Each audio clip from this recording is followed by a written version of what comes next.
अस्सलाम वालेकुम। उम्मीद है आप सब लोग खैरियत से होंगे। इससे पिछली वीडियो के अंदर हम लोगों ने डिस्कस किया था कि कैसे हम लोग हेडर्स को ऑप्टिमाइज करते हैं, किस तरह से हमने अपने कंटेंट को मुकम्मल ऑप्टिमाइज करना होता है अपने एक आर्टिकल के अंदर। आज हम लोग बात करेंगे परमालिंक्स की कि किस तरह से हम लोगों ने परमालिंक को ऑप्टिमाइज करना होता है। तो पहले मैं बताता चलूँ कि परमालिंक क्या चीज़ होती है। यहाँ पर देखें कि एक वेबसाइट हमने खोली हुई है जिसका हमने पिछली वीडियो में यूज़ किया था। अब आप ये देखेंगे ये लिखा हुआ है wander-lush.org। अब ये जो wander-lush.org है ये तो हो गया इस वीडियो का लिंक, ठीक है। इसके बाद स्लैश डली हुई है, इस कंटेंट का लिंक हो गया ये इस वेबसाइट का। अब यहाँ पे स्लैश डली हुई है most beautiful places in Pakistan. यहाँ से लेकर वांडर से लेकर पाकिस्तान तक ये जो ये पूरा हिस्सा होता है इसे हम लोग बोलते हैं परमालिंक। और इस स्लैश के बाद से जहाँ से स्लैश डाल के most beautiful places in Pakistan लिखा हुआ है इसे बोला जाता है स्लग, SLUG, ठीक है। तो अगर कहीं पर भी आपके सामने स्लग लिखा हुआ है तो आप लोगों को पता होना चाहिए कि स्लग क्या चीज़ होती है। और ये जो पूरा लिंक होगा, ये जो अभी मैं इसे हाईलाइट कर लेता हूँ, आप देखेंगे ये पूरा लिंक है इसे हम लोग बोलते हैं परमालिंक, ठीक है। अब परमालिंक को कैसे ऑप्टिमाइज करते हैं, स्लग को कैसे ऑप्टिमाइज करना है, ये आज की हम इस वीडियो के अंदर देखेंगे। अब यहाँ ये हमारे जो हमने आर्टिकल लिखा हुआ है, जब हम इसे पब्लिश करेंगे तो ये इसका परमालिंक होगा, ठीक है। ये 000webhostApp.com तो आएगा ही आएगा, क्योंकि हम लोगों ने ये जो वेबसाइट बनाई हुई है ये हमने इन लोगों से ली है, फ्री में ली है, ठीक है। तो ये तो हमें शो होगा, इसे हम नहीं छेड़ सकते हैं, ठीक है। लेकिन ये आप देख सकते हैं कि 2022 8वां महीना 16 तारीख, ठीक है, ये अब आ रही है। अब इसका हमें क्या होता है कि ये जो डेट एंड मंथ का जो एक ये फॉर्मेट है इसका हमें नुकसान होता है, इसका हमें कभी फ़ायदा नहीं हो सकता। क्यों नहीं हो सकता? हम लोग जब इस डेट के ऊपर अपना आर्टिकल लिखेंगे, वो आर्टिकल हमारा मान लिया जाए कि बहुत अच्छा था, ठीक है, वो रैंक भी हुआ, लेकिन 2 साल बाद एक बंदा आता है, वो गूगल के ऊपर आके सर्च करता है 20 beautiful places travel in Pakistan, और उसके सामने हमारा ये आर्टिकल आ जाता है।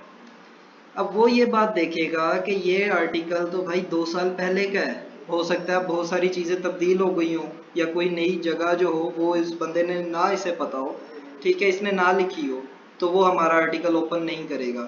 तो ये क्या होगा, ये हमारे लिए नुकसानदेह होगा, ठीक है। अब इसका जो है हम इसे चेंज करना होता है, जाहिर सी बात है हमें इसे ऑप्टिमाइज करना है, ठीक है। ऑप्टिमाइजेशन जो परमालिंक ऑप्टिमाइजेशन होती है या स्लग ऑप्टिमाइजेशन होती है, इसके अंदर स्टडीज़ ये बात साबित करती हैं कि ये जितना शॉर्ट होता है, मतलब कि आपका URL लिंक जो होगा वो जितना ज़्यादा शॉर्ट होगा उतना ही बेहतर होता है, ठीक है। अब क्या होता है कि यहाँ पर अगर हम लोग ये देख लेते हैं कि ये हिस्सा इस डेट के बाद स्लैश आ रहा है, स्लैश के बाद 20 ब्यूटीफुल प्लेस, आगे dot dot dot travel in Pakistan. इसका मतलब क्या है कि ये हमारा जो आर्टिकल है, इसका जो हमारा परमालिंक है वो बहुत बड़ा है, ठीक है, तभी वो टूट रहा है, ठीक है। वरना यहाँ पे ट्रैवल इन पाकिस्तान फुल आ जाए तो हम क्या करेंगे, इसे एडिट कर लेंगे। अब ये आप देखेंगे ये एडिट जो है ये सिर्फ हमारे स्लग के पार्ट को इसने ओपन किया है, इसने पिछला लिंक जो है हमारा उसे ये इसने नहीं छेड़ा। क्यों? क्योंकि हर पोस्ट पर स्लग चेंज हो सकता है, जो पूरा परमालिंक होता है वो तब्दील नहीं हो सकता।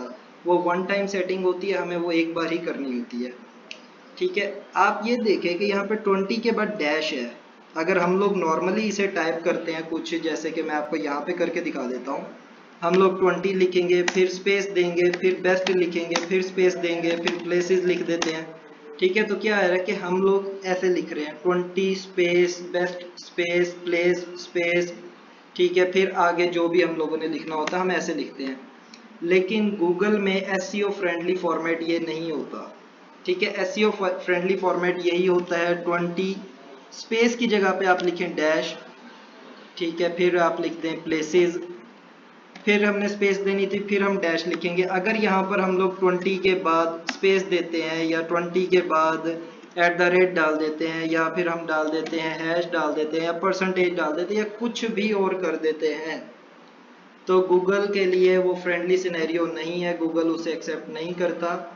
ठीक है, अब हम ये बात देखते हैं कि इस स्लग के अंदर से हम लोग क्या ऐसा कम कर दें कि हमारा ये चीज़ें जो है वो स्लग जो हमारा छोटा हो जाए, हमारा कंटेंट ऑप्टिमाइज हो जाए।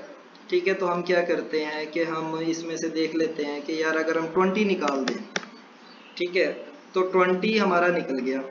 फिर हम लोग कर लेते हैं कि ब्यूटीफुल भी निकाल देते हैं, places dash travel in Pakistan. ठीक है, अब यहाँ पर आप ये देख रहे हैं कि इन जो है ना, हम इसे निकालेंगे। इसे क्यों निकाला जाएगा, क्यों?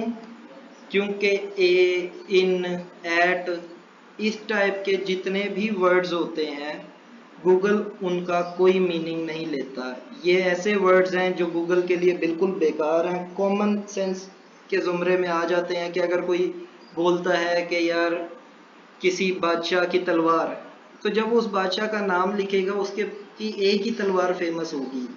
ठीक है, या किसी बादशाह का घोड़ा, ठीक है, या वो ट्रैवल पाकिस्तान की बात कर रहा है, तो जाहिर सी बात है उसने पाकिस्तान के अंदर ही घूमना है। ठीक है, तो वो इन चीज़ों को कभी भी कंसीडर नहीं करता, उल्टा ये चीज़ें हमारे कैरेक्टर बढ़ाती है, हमारे यूआरएल को लंबा करती हैं। इसे हमने कर दिया ओके। ठीक है, अब आप देखें कि हमारी जो 20 बेस्ट प्लेसेस इन पाकिस्तान था वो प्लेसेस ट्रैवल पाकिस्तान हो चुका है। ठीक है, ये बस इतना सा हो गया। अब लेकिन यहाँ पे पीछे तो फिर भी डेट आ रही है, इसे हम लोग कैसे चेंज कर सकते हैं?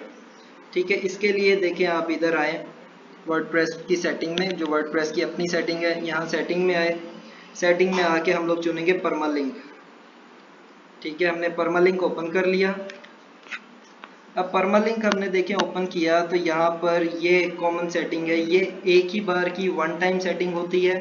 ठीक है, इसके बाद हमारे पास जो है हमें सेटिंग करने की ज़रूरत नहीं पड़ती है। लेकिन स्लग जो होता है वो हर आर्टिकल के लिए, अपनी हर पोस्ट के लिए हमें बार बार चेंज करना पड़ता है।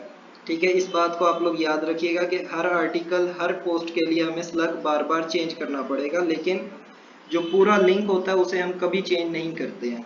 अब यहाँ पे देखिए पहला ऑप्शन है प्लेन। प्लेन में क्या है, हमारी वेबसाइट का नाम है फुल और उसके बाद डॉट कॉम है। ठीक है, फिर स्लैश है और ये पेज नंबर 1 2 3 इस हिसाब से आएगा, तो ये भी हमें नहीं चाहिए। डे एंड टाइम तो सिलेक्ट हुआ है जिसमें डॉट कॉम के बाद डेट और टाइम वगैरह आता है, ये भी हमें नहीं चाहिए। मंथ एंड नेम ये भी हमें नहीं चाहिए होगा। ठीक है, नंबर्स हमें नहीं चाहिए होंगे क्योंकि गूगल पे नंबर्स की कोई वैल्यू नहीं होती है।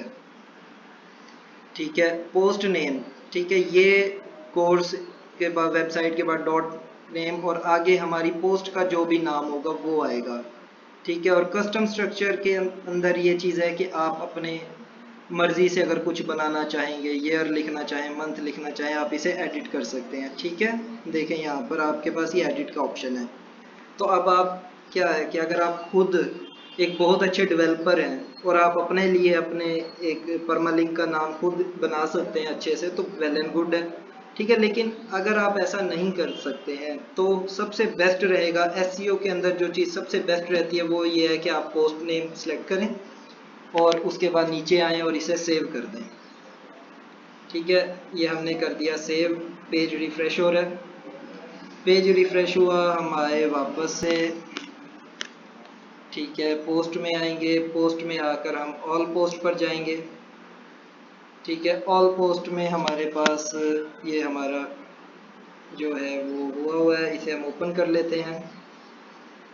ठीक है, इसे हमने जब ओपन किया, अब आप देखें कि ये हमारे पास वो चेंज हो चुका है। हमने इसे सेव नहीं किया था, सॉरी, हम भूल गए थे पुराने उसमें इसे सेव करना। तो हम इसे जो जो चीज़ें हमने काटी थी हम उन्हें दोबारा से कर लेते हैं। ठीक है, ये हमने काट के ओके किया, ओके करके हम इसे इधर जो है ये सेव टू ड्राफ्ट में इसे कर देंगे ताकि ये चेंज हो जाए हमारा। ठीक है, अब आप देख सकते हैं कि ये इसका परमालिंक कम्प्लीटली चेंज हो चुका है। ठीक है, इसका परमालिंक जो है कंप्लीट चेंज हो चुका है। अभी हमने यहाँ पर देखेंगे ये जो पिक्चर्स हैं, इन पिक्चर्स को ऑप्टिमाइज नहीं किया हुआ। हमने अपने कंटेंट को ऑप्टिमाइज किया था, इन पिक्चर्स को हमने ऑप्टिमाइज नहीं किया था। इन पिक्चर्स को ऑप्टिमाइज करना, ठीक है, इनमें बैक लिंक्स लगाना, ठीक है, किस तरह से आप लोग एक्सटर्नल और इंटरनल लिंक्स का यूज़ कर सकते हैं अपने कंटेंट को ऑप्टिमाइज़ करने के लिए, अपने कंटेंट को आप लोग किस तरह से चला सकते हैं, ठीक है, किस तरह से उसके अंदर ये सब कुछ करना है, एसईओ मुकम्मल एसईओ कैसे होनी है, वो इंशाल्लाह हम लोग आगे नेक्स्ट आने वाली वीडियोस के अंदर एक एक करके डिस्कस करते जाएंगे। ये कंप्लीट कोर्स है, ठीक है, तो आप इसे कंप्लीट ही सीखें ताकि ये आपके लिए बेनिफिट हो, आपको कोई ना कोई बेनिफिट दे सके। उम्मीद करता हूँ ये वीडियो आपको पसंद आई होगी। अपना ख्याल रखिएगा। अल्लाह हाफिज़।